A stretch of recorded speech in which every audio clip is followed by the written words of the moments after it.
Espacio Jaguar, toda la emoción del deporte. Martes, 17 horas. Cero discriminación, tolerancia, respeto e inclusión. Miércoles, 19:30 horas. Tu abogado en casa. Asesoría jurídica. Justicia al alcance de todos. Jueves, 17 horas. Noche de debate, análisis a fondo. El mejor encuentro de opiniones. Jueves, 19 horas. Recuento semanal. Información y análisis a fondo. Viernes, 12 horas. Noche de música en Jalapa. El deleite de la bohemia. Sábados, 20 horas. Desarrollo humano. Saca lo mejor de ti. Vida sana en mente sana. Domingos, 12 horas. Tu historia conmigo. La vida de las estrellas contigo. Domingo, 12 horas. Acrópolis. Comunica y trasciende.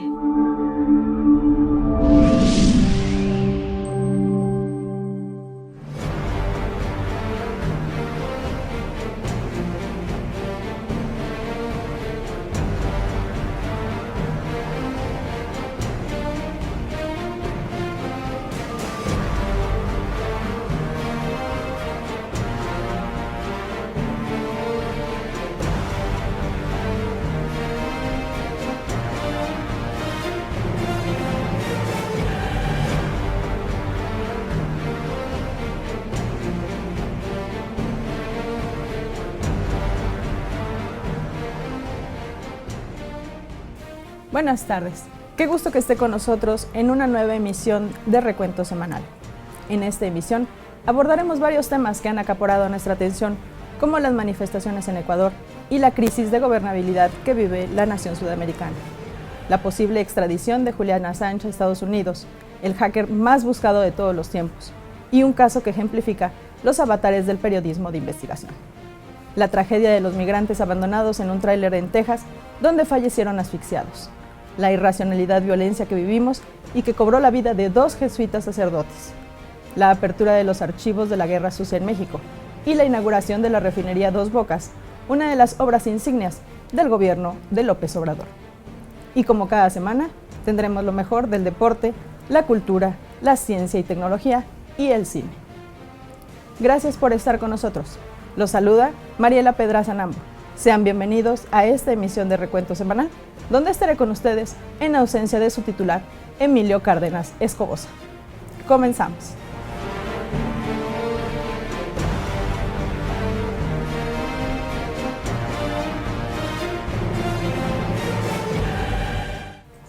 El presidente Andrés Manuel inaugurará la refinería Olmeca en Dos Bocas, Tabasco, una de las obras que más ha defendido, junto con el aeropuerto Felipe Ángeles y el Tren Maya. Tercia de obras en las que empeñó su palabra y las dotó de todo el presupuesto necesario para ponerlas en marcha.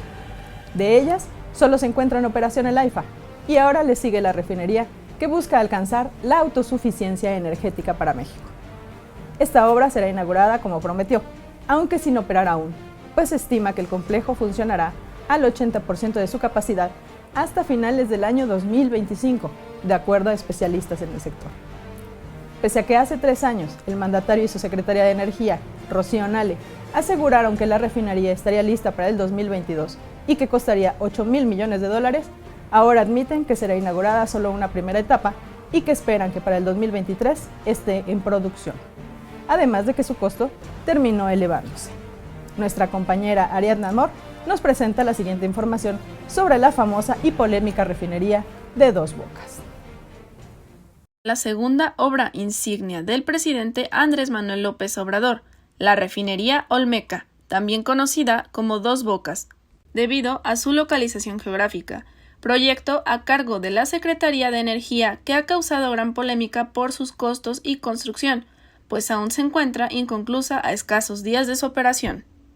Bajo el argumento de que México es uno de los productores más grandes del mundo de gasolina, pero en crudo, hemos tenido que importarla y comprarla ya procesada. Por ello, AMLO pretende un megaplan basado en la producción nacional de gasolina y diésel, abasteciendo de manera permanente esta necesidad básica y beneficiando la calidad de vida de todos los mexicanos.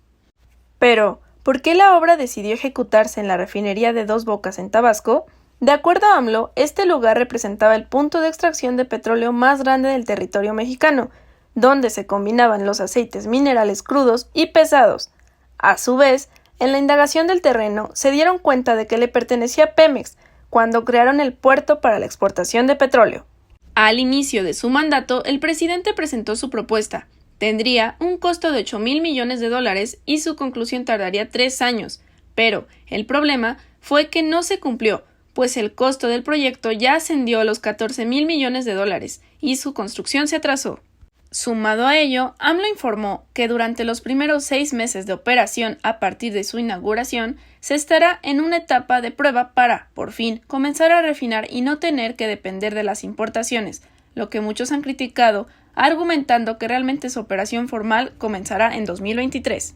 Los detractores del mandatario insisten en que se debieron comprar más refinerías como la de Deer Park, que adquirió el gobierno mexicano en Estados Unidos entre 2021 y 2022, para evitarse mayores complicaciones con la de Dos Bocas. Y no debe perderse de vista que, de acuerdo a reportes de prensa, el aumento del presupuesto destinado a la refinería se debe a que hay cientos de miles de millones de pesos desviados o sin rastro de a dónde fueron a parar, como lo publicará el columnista Mario Maldonado en El Universal, señalando que en la construcción de la refinería hay muchas empresas relacionadas a la familia de la secretaria de Energía, Rocío Nale, y otras acusadas de corrupción. Según el periodista, el grupo Huerta Madre, relacionado con la familia de Nale y la holandesa Van Hoort, fueron beneficiados con un contrato de 4,900 millones de pesos para la conformación de plataformas y el dragado de refinería. Y sería el esposo de la secretaria de Energía, José Luis Peña Peña, el verdadero operador de los contratos. Su influencia en la entrega de obra es escandalosa, a decir de varios contratistas, proveedores y altos funcionarios de Pemex, concluye Maldonado, y afirma que con lo escandaloso de los sobrecostos, los desvíos de recursos y la corrupción en el paraíso tabasqueño de Dos Bocas, se antoja imposible que Nale logre su aspiración política a suceder a Cuitláhuac García en el gobierno de Veracruz. Sin duda, las críticas han sido muchas, considerando que la refinería Olmeca es únicamente un capricho presidencial, para enaltecer su trabajo en vísperas de su 4º aniversario como presidente de la República Mexicana. Sin embargo, especialistas en el tema confirman los precios altos de los combustibles. Actualmente, un aumento acelerado por la invasión de Rusia a Ucrania dan sentido a un proyecto como el de la refinería Olmeca, aunque solo el tiempo nos dirá qué fue lo mejor. El asesinato de 2 sacerdotes jesuitas dentro de una iglesia en una población de Chihuahua conmocionó a un país como el nuestro, en el que la frustración se ha acumulado durante años por la incapacidad del gobierno para frenar una avalancha de asesinatos y la sangría que causa el crimen organizado. Pero esta vez, el gobierno se enfrenta a las críticas de una de las instituciones más poderosas del país, la Iglesia Católica, lo que amplía la protesta pública y hace que tenga mayor resonancia. La Conferencia del Episcopado Mexicano insistió al gobierno a revisar las estrategias de seguridad que están fracasando. Rectores de la Universidad Jesuita criticaron la incapacidad del gobierno para arrebatar el control a los delincuentes, y uno de ellos calificó a México de un estado fallido en el que prevalece la ley de la selva. López Obrador prometió reducir la violencia, pero sin luchar frontalmente contra los cárteles, que fue la estrategia de sus predecesores. Sin embargo, los homicidios dejaron de crecer al ritmo vertiginoso de los años previos, pero su gobierno no ha podido contenerlos. Los casi 124,000 crímenes que van en esta administración superan ya los registrados en todo el sexenio de Felipe Calderón.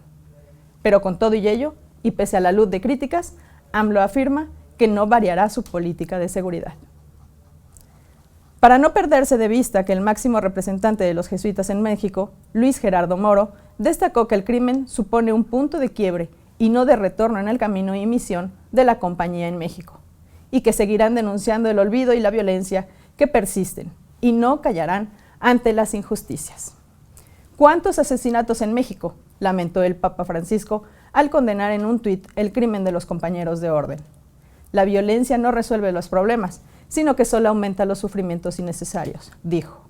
Frases fuertes que ojalá las lea bien el presidente de México. Vamos a ver el trabajo que preparó nuestra compañera Gaby Quinto. La violencia en México está llegando a todos los sectores de la sociedad. En esta ocasión, tocó a la Iglesia. El homicidio de 2 sacerdotes jesuitas en la Sierra Tarahumara de Chihuahua fue el motivo de desolación no solo entre la Grey católica, sino que causó conmoción a nivel nacional e internacional. De acuerdo a las primeras indagaciones de las autoridades, los 2 sacerdotes jesuitas, Javier Campos, conocido como El Gallo, y Joaquín Mora, el Morita, se encontraban en el templo de la comunidad en el momento en el que el guía de turistas, Pedro Palma, también asesinado, arribó al lugar huyendo de sus captores. El agresor, identificado como José Noriel Portillo Gil, el Chueco, abrió fuego dando muerte a los 3, levantando los 3 cuerpos para después desaparecerlos. El pasado 22 de junio, los restos humanos fueron localizados, lo que además fue confirmado por la provincia mexicana de la Compañía de Jesús. 3 días después del crimen, la Secretaría de Seguridad Pública de Chihuahua, en coordinación con cuerpos de seguridad federal, detuvieron a César Iván N., identificado como el primo de José Noriel Portillo Gil, así como a Humberto N. Desde Italia, el Papa Francisco condenó el hecho y lanzó la exclamación «¿Cuántos asesinatos en México?», a la vez que expresó su dolor y tristeza, pues comentó que la violencia no resuelve los problemas, sino que crece el sufrimiento. Como el máximo jerarca católico, lamentó esta situación, pero hay que decir que le toca de manera más personal, toda vez que él se formó en la Compañía de Jesús, además de que es el primer sumo pontífice jesuita. En este mismo sentido, el episcopado mexicano emitió un comunicado en el que urge al gobierno federal a tomar cartas en el asunto, en vez de seguir culpando a los gobiernos anteriores de la descomposición social que existe en nuestro país.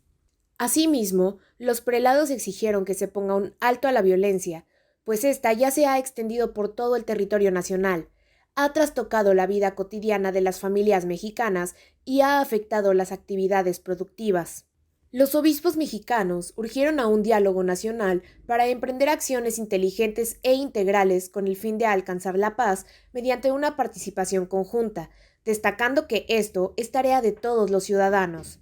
Y es que hay que decir que el presidente de México, Andrés Manuel López Obrador, al ser cuestionado sobre el caso, respondió que este tipo de casos son fruto prohibido de una política de corrupción de impunidad que se implementó desde los tiempos de Felipe Calderón.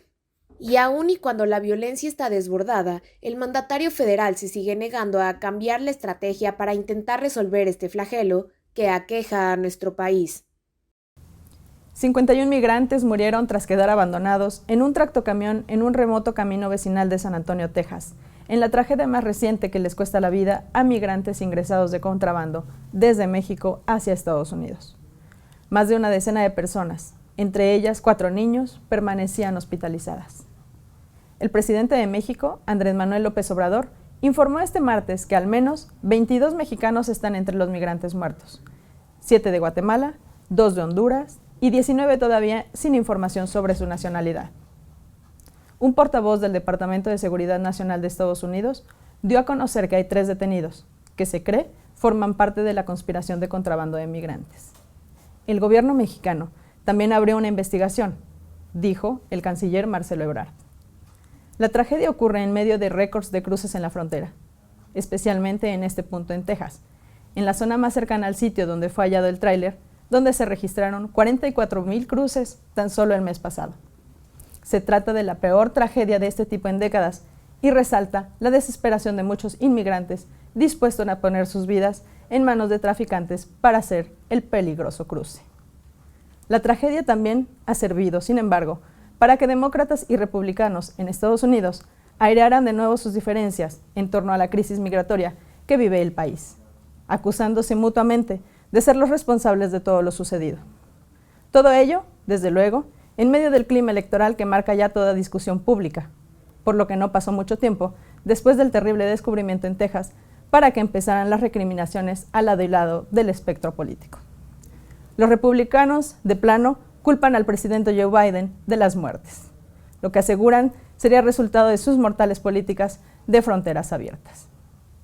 Como sea, el caso es que seguimos sumando víctimas en esta contabilidad macabra de migrantes que pierden la vida en este infame tráfico de personas que opera en la frontera norte, y del que nadie se hace responsable.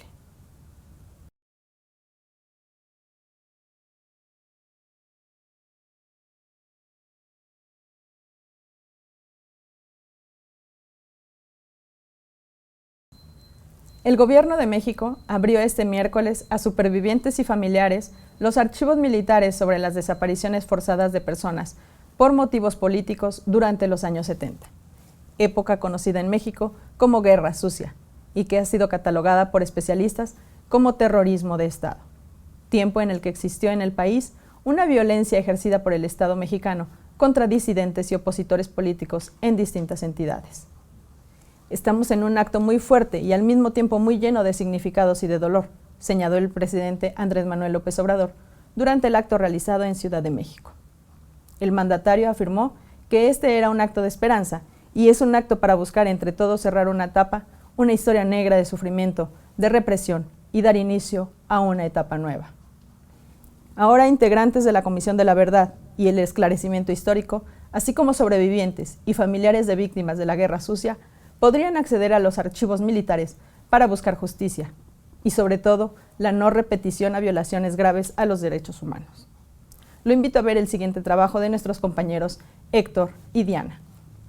El gobierno federal formalizó el inicio de las actividades de la Comisión de la Verdad, cuyo objetivo es examinar al ejército mexicano y al campo militar número 1 en la búsqueda, el esclarecimiento de hechos y dar justicia a víctimas y sobrevivientes de la Guerra Sucia perpetrada entre 1965 y 1990.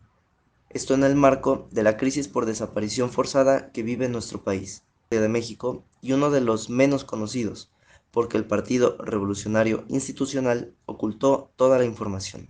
En 1960, México tenía una incipiente democracia y las condiciones de marginación y desigualdad eran enormes entre los pueblos minoritarios. Ahí fue cuando surgieron nuevos movimientos sociales, entre ellos los guerrilleros, quienes se levantaron en armas para luchar contra el Estado. 5 años después se consolidaron estas guerras, pero siempre fueron silenciadas, principalmente por la creación de la Dirección Federal de Seguridad en colaboración con el FBI, institución que tenía como finalidad resguardar los intereses del presidente y mantener a raya cualquier movimiento social. Durante más de 30 años, el gobierno realizó miles de detenciones de quienes se levantaran en contra del Estado. Uno de los casos más emblemáticos fue el del movimiento estudiantil del 68, una de las peores masacres del siglo pasado. El campo militar número 1 fue el lugar mayormente utilizado para cometer todo tipo de tortura. Incluso se llegó a comentar que pudo haber sido un horno de incineración. Bajo este contexto, es que colectivos de desaparecidos y desplazados promovieron amparos para obtener información. Es así como el mandatario federal, Andrés Manuel López Obrador, cedió y abrió un mecanismo para la reparación del daño.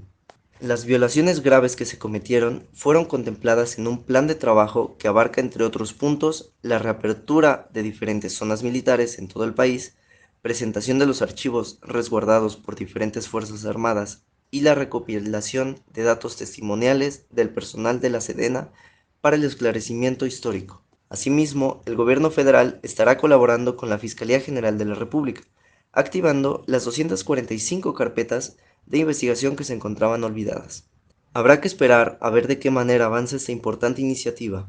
Lo que sí es un hecho es que la violencia en contra de la población mexicana sigue siendo ejecutada por los principales cuerpos de seguridad, quienes siguen actuando con total impunidad y sin llegar a realizar la verdadera justicia de la que se habla.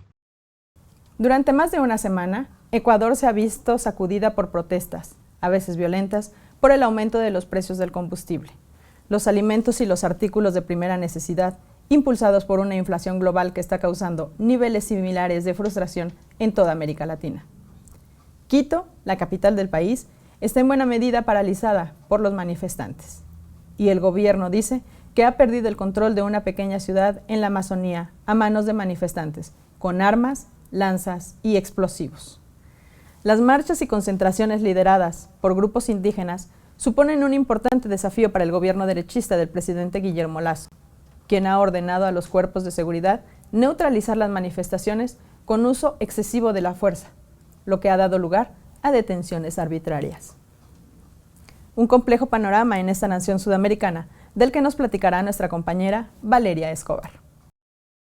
Luego de un 2020 de pandemia, un 2021 marcado por la violencia en las cárceles y ahora un 2022 lleno de protestas, un paro nacional y un estado de excepción, Ecuador pareciera que no logra tener tregua. Hoy se cumple casi medio mes de manifestaciones de la comunidad indígena que exige al gobierno de Guillermo Lasso impulsar reformas económicas y sociales para intentar paliar la crisis que se vive en esta nación golpeada por la inflación y el desempleo. Leónidas Issa, presidente de la Conferencia de Nacionalidades Indígenas del Ecuador, CANAIE, y quien está al frente de las movilizaciones, ha señalado que las exigencias son el control de precios del combustible, fijar la moratoria de 1 año en el sistema financiero para que las familias paguen sus deudas, garantizar el empleo y los derechos laborales, precios justos en los productos del campo, no explotar la minería en los territorios indígenas, respetar los derechos colectivos, no privatizar los servicios estratégicos, desarrollar políticas para controlar la especulación en los precios, otorgar mayor presupuesto para salud y educación y adoptar medidas para mejorar la seguridad. Los enfrentamientos en las calles han aumentado y las manifestaciones han incluido cierres carreteros, bloqueos en vías y se ha paralizado el transporte público, por lo que a 5 días de iniciadas las protestas, el mandatario Lasso decretó que el estado de excepción, mismo que terminó derogado el pasado domingo. Hay que resaltar que esta medida restringe el libre tránsito y permite que las autoridades implementen el uso progresivo de las fuerzas para neutralizar las acciones violentadas, lo que ha derivado ya en 5 muertos y se han reportado 132 agresiones contra la libertad de expresión, prensa y acceso a la información, mientras que la policía reveló que poco más de 200 policías han resultado heridos. Además, en el cierre del paro nacional, las autoridades han informado que el daño económico ronda los $500 millones y que se suspenderá la producción petrolera, pues el sector de hidrocarburos diariamente registra pérdidas debido a actos de vandalismo, toma de pozos y cierre de vías, por lo que no se han podido transportar los insumos y el diésel necesario para mantener su operación. En un intento por apaciguar las movilizaciones, el presidente anunció que el valor del bono de desarrollo humano subirá de $50 a $55, que el gobierno condonará créditos vencidos de hasta $3,000 en el Banco Estatal de Desarrollo, se subsidiará a pequeños y medianos agricultores con la mitad del costo de fertilizantes, declaró un estado de emergencia para el sistema de salud pública del país, prometió duplicar el presupuesto de la educación intercultural para las comunidades indígenas y dijo que habrá una reducción del precio del diésel y la gasolina. La cereza del pastel es el hecho de que la Asamblea Nacional convocó a una sesión extraordinaria para tratar la destitución del presidente Guillermo Lasso. A petición de Unión por la Esperanza, la bancada opositora al gobierno, lo que requerirá de un total de 91 votos, es decir, una mayoría calificada. La semana pasada, el gobierno británico anunció que firmó el decreto de extradición del fundador de Wikileaks, Julian Assange, hacia Estados Unidos, donde se le quiere juzgar por una fuga masiva de documentos confidenciales. El gobierno norteamericano quiere juzgarlo por espionaje y podría condenarlo a 175 años de cárcel si es declarado culpable de la publicación, a partir de 2010, en Wikileaks, de unos 700,000 documentos militares y diplomáticos estadounidenses secretos, sobre todo sobre Irak y Afganistán. Wikileaks y los allegados de Assange anunciaron que apelarán la decisión y lamentaron un día negro para la libertad de prensa y la democracia británica. Para cientos de organizaciones de periodistas y reporteros en todo el mundo, Assange no ha cometido ningún crimen y no es ningún criminal. Es un periodista, un editor y está castigado por haber hecho su trabajo. Además, organizaciones de defensa de la libertad de prensa como Reporteros Sin Fronteras y Amnistía Internacional se oponen a esta extradición porque temen que Assange sea sometido a condiciones de aislamiento en prisión que agravarían el riesgo de un suicidio. Veamos el reportaje que preparó nuestro compañero José Manuel Hernández y Solano. El caso del australiano Julian Assange se ha convertido en uno de los más emblemáticos en cuanto a libertad de expresión se refiere. Es por eso que cientos de personas han exigido su liberación inmediata tras darse a conocer que el gobierno británico firmó el decreto de extradición del fundador de Wikileaks a Estados Unidos. Hay que recordar que en 2010 se filtraron a través de esta asociación mediática alrededor de 400.000 reportes sobre la guerra de Irak, 90.000 sobre la guerra en Afganistán, 800 de la prisión de Guantánamo y más de 250.000 cables diplomáticos redactados en varias partes del mundo, lo que puso en jaque a más de un gobierno, pero en especial al de Estados Unidos. En ese entonces se convirtió en la mayor filtración de la historia, generando una persecución por parte de la Unión Americana que hoy persiste, pues consideran que lo que hizo Assange puso en grave riesgo su seguridad nacional. A finales de ese mismo año se entregó a Scotland Yard en Londres e ingresó en prisión preventiva, pues se le acusaba de violación y abuso, delitos que terminaron prescribiendo y un mes después obtuvo la libertad bajo fianza, a la vez que un juez británico aprobó su extradición a Suecia, país que también lo acusaba por un delito sexual. Tras todo ello, hacia 2012, el programador y periodista decidió refugiarse en la Embajada de Ecuador en Reino Unido, donde terminó pasando casi 7 años, a la vez que el presidente ecuatoriano de izquierda, Rafael Correa, le otorgó la nacionalidad. Fue en 2018 cuando se filtró por error un documento que revelaba, sin más detalles, que fiscales de Estados Unidos le imputaban cargos. En 2019 es arrestado en la embajada ecuatoriana. El en ese entonces presidente ecuatoriano, Lenín Moreno, optó por retirarle la nacionalidad y Reino Unido lo condenó a 50 semanas de prisión por violar la libertad condicional, comenzando así la causa penal para su entrega a Estados Unidos. 2 años después, Yahoo News reveló un supuesto plan de la CIA para secuestrarlo y asesinarlo. La justicia estadounidense lo acusa de 18 delitos de espionaje e intrusión informática y si se concreta la extradición podría ser condenado a 175 años de cárcel en nuestro vecino del norte. Es por ello que dirigentes de sindicatos de periodistas franceses, británicos, alemanes, españoles y australianos han exigido su liberación al considerar que la decisión del gobierno británico es una violación flagrante de los derechos humanos y una muestra de desprecio total hacia la libertad de prensa. Sin confirmarse, medios locales australianos han dado a conocer que su primer ministro, Anthony Albanese, está buscando por la vía diplomática la liberación del fundador de Wikileaks.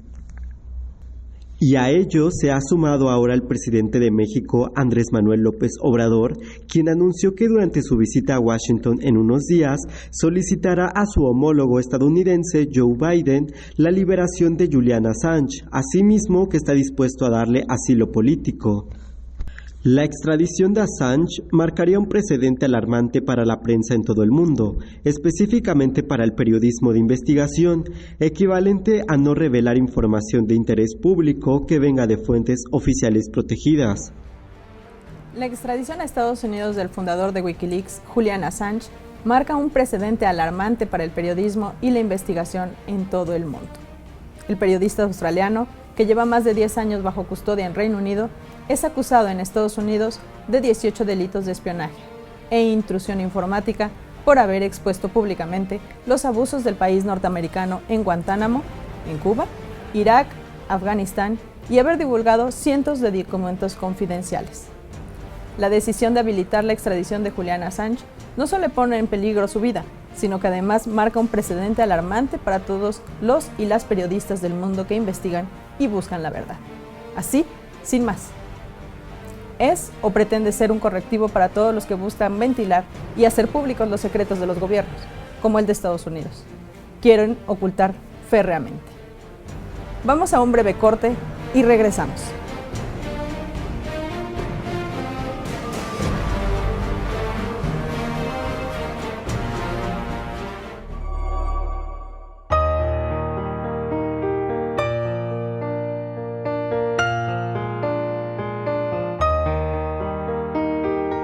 Estimada audiencia, iniciamos con este programa el tercer año de un recorrido musical dedicando nuestras interpretaciones a ustedes. Acompáñenos en las redes sociales. Esto es Noche de Música en Jalapa.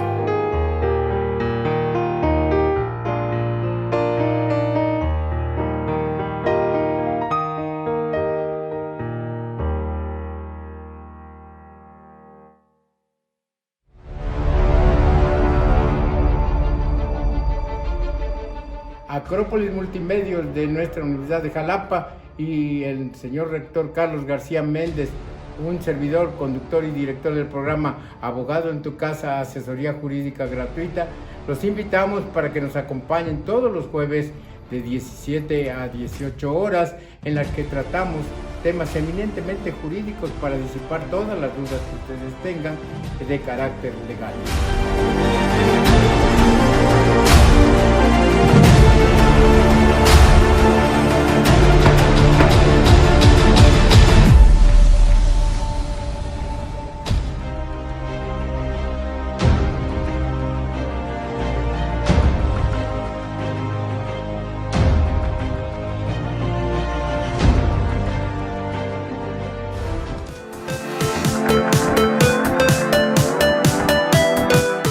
A nombre del doctor Carlos García Méndez, rector de la Universidad de Jalapa y presidente ejecutivo de Acrópolis Multimedios, te doy la más cordial bienvenida. ¿Y tú? ¿Qué esperas? Dale play al sonido que trasciende. Una radio de entretenimiento y mucha buena vibra. Una radio cultural que fomenta el arte. Una radio que te motiva a tomar un nuevo rumbo en tu vida. Creatividad, tendencia, moda, una radio con estilo. Una radio para cuestionarte. Una radio más allá del sonido. Una radio para crecer y expandir tus ideas. Nosotras hoy. Una radio entretenida donde vivirás otra experiencia de juego. Una radio con imagen fresca y propositiva, que capacita y entretiene. Una radio donde se vale sentir. Una radio comprometida con la educación y el deporte. Una radio con equidad, incluyente y empática. Conciencia ambiental, bienestar para el futuro. Una radio de película, sin spoiler, para ti. Una radio para estar informado y estar al día en los temas de interés para el debate público. Radio Universidad de Jalapa, el sonido que trasciende.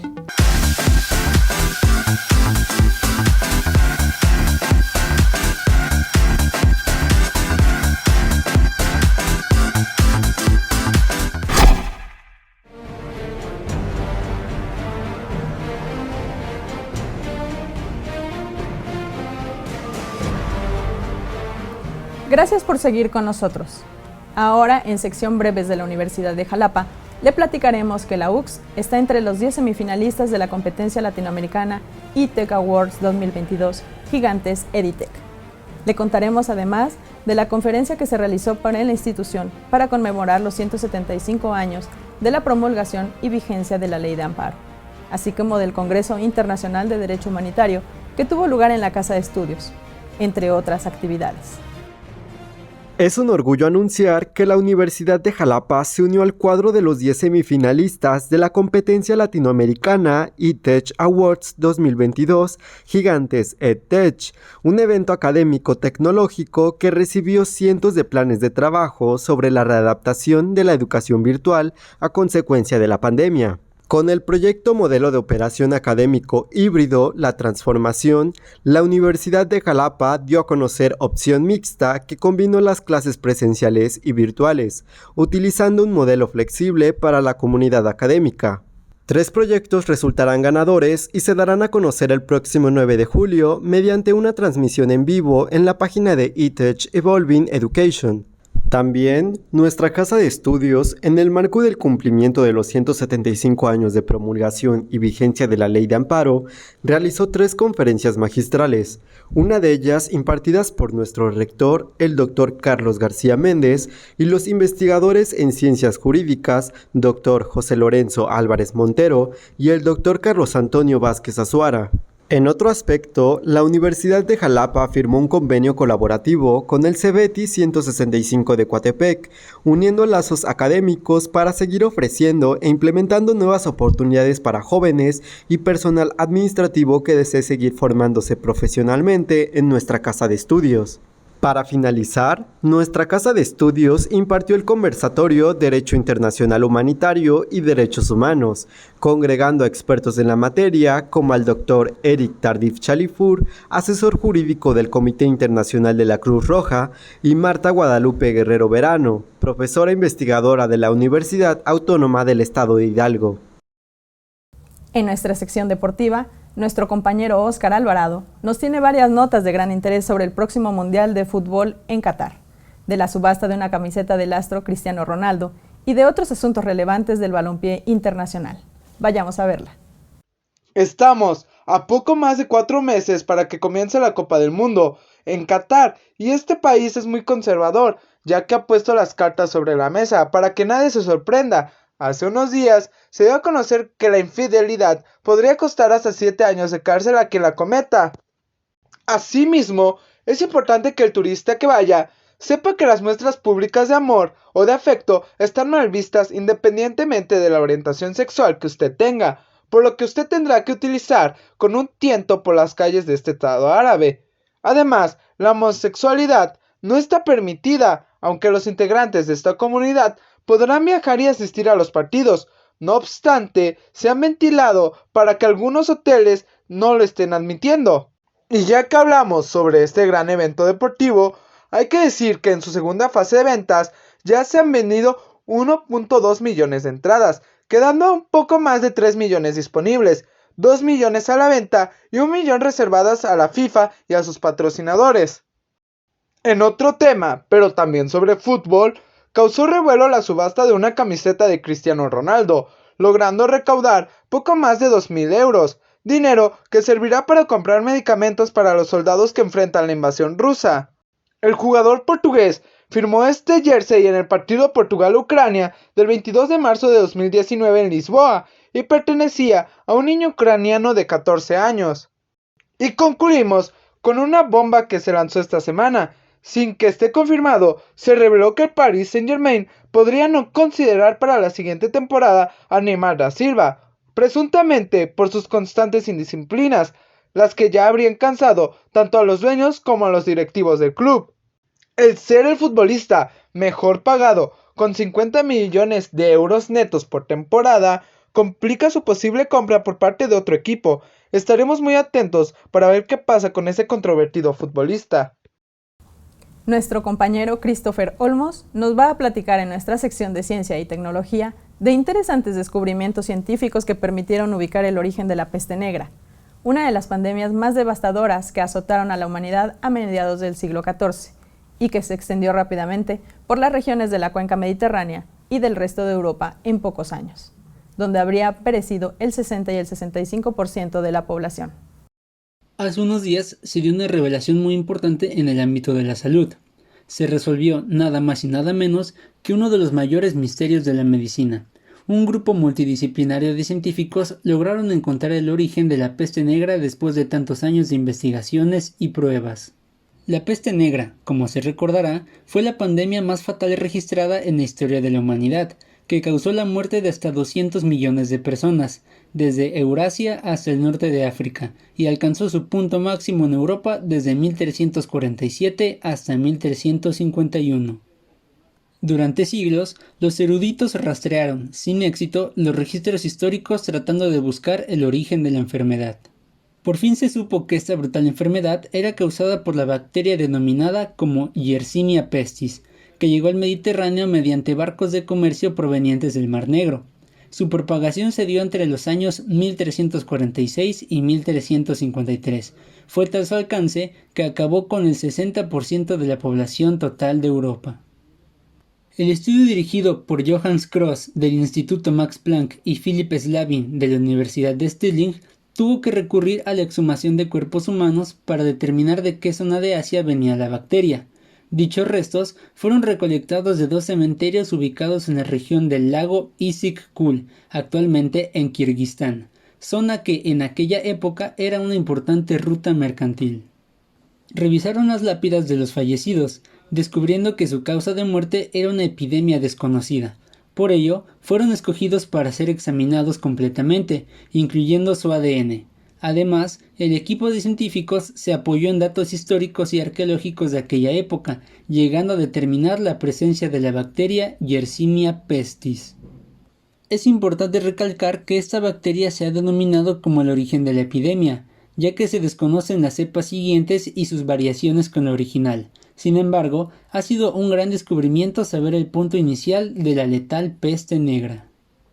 Y hablando de pandemias, actualmente seguimos siendo azotados por el COVID-19, y aunque no se puede saber cuándo será el fin de esta, a 2 años y 7 meses, la Organización Mundial de la Salud estima que a nivel mundial han muerto casi 15 millones de personas asociadas por esta enfermedad, un total que incluye los 6.3 millones de defunciones notificadas oficialmente a la OMS por sus 194 países miembros.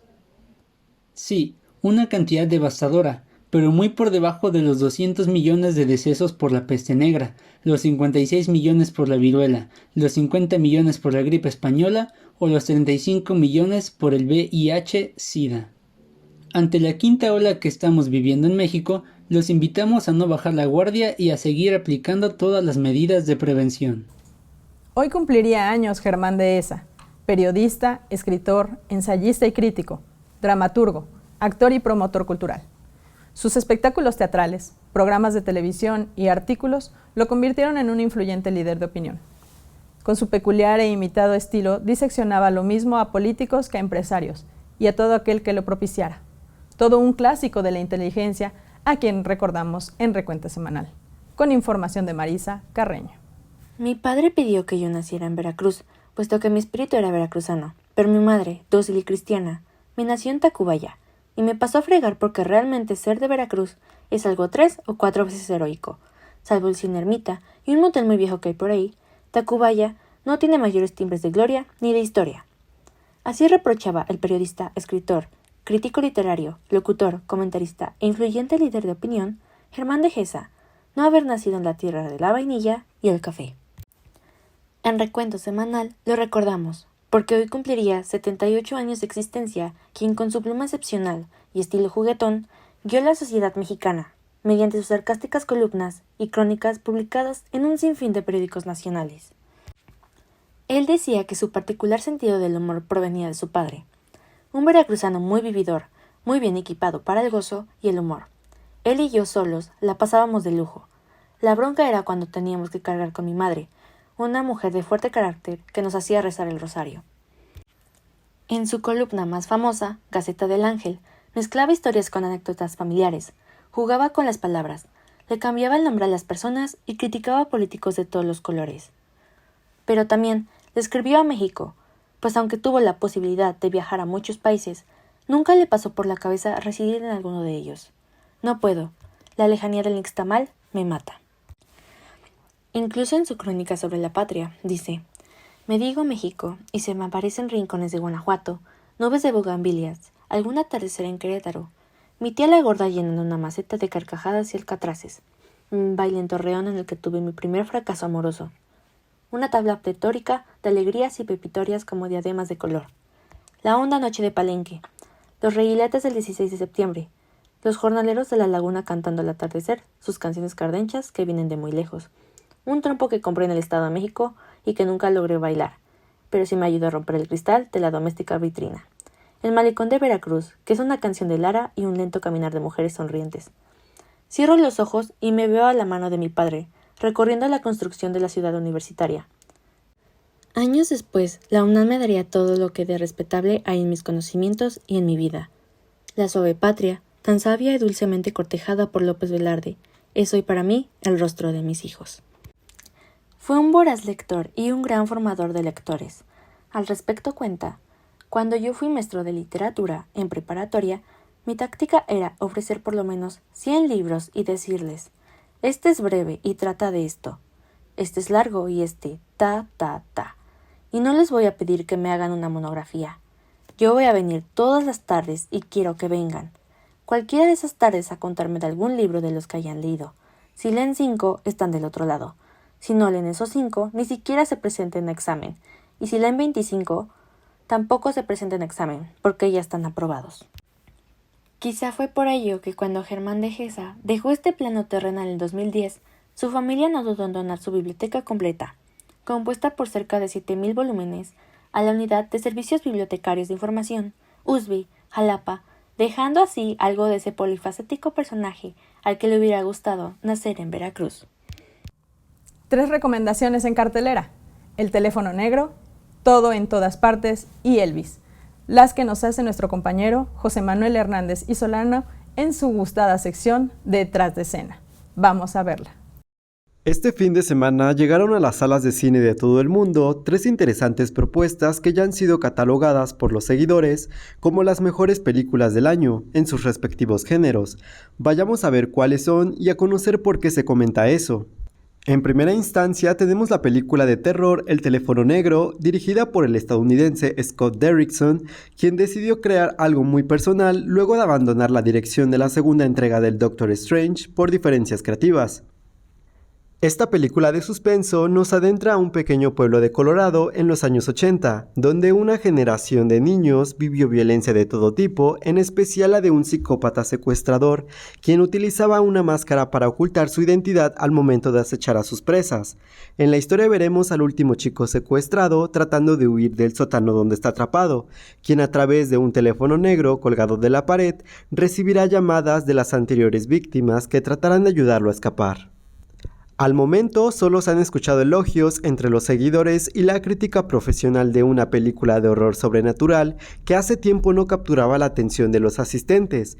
En Rotten Tomatoes recibió una calificación de 84% y una aceptación de la audiencia del 90%. La segunda recomendación es Todo en todas partes al mismo tiempo, una película que ya ha sido catalogada como la mejor en el tema de los multiversos, una teoría científica que se ha popularizado en el mundo del cine en los últimos años.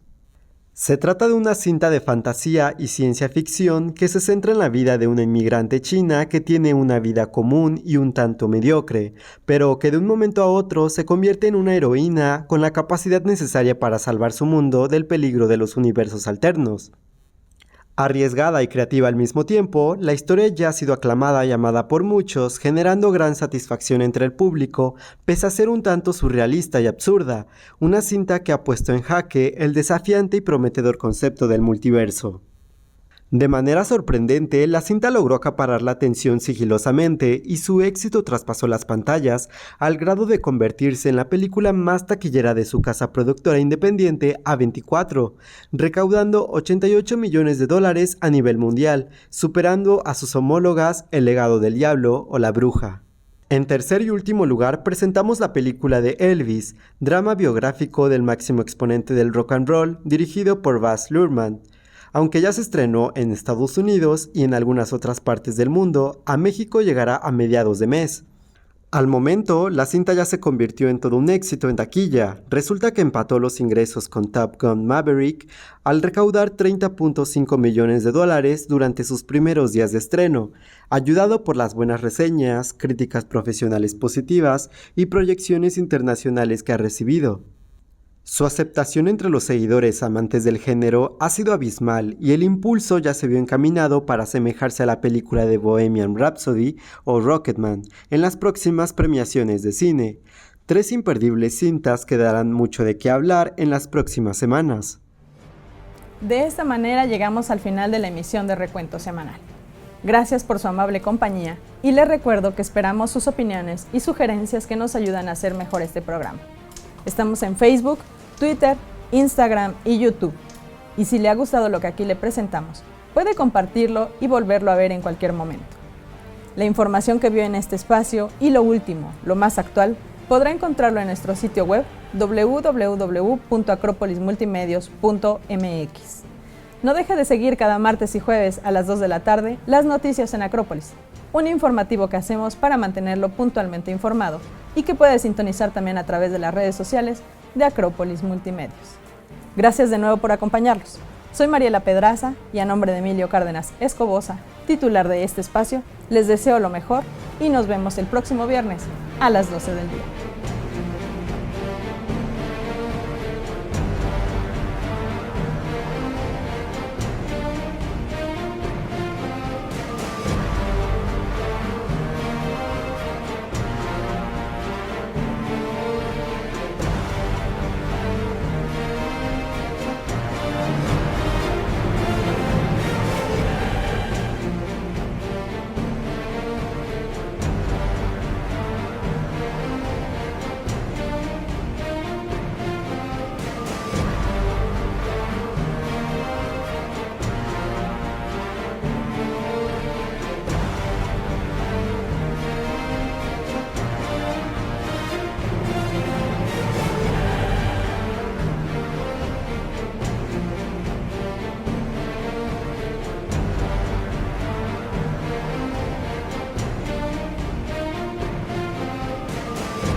Espacio Jaguar, toda la emoción del deporte.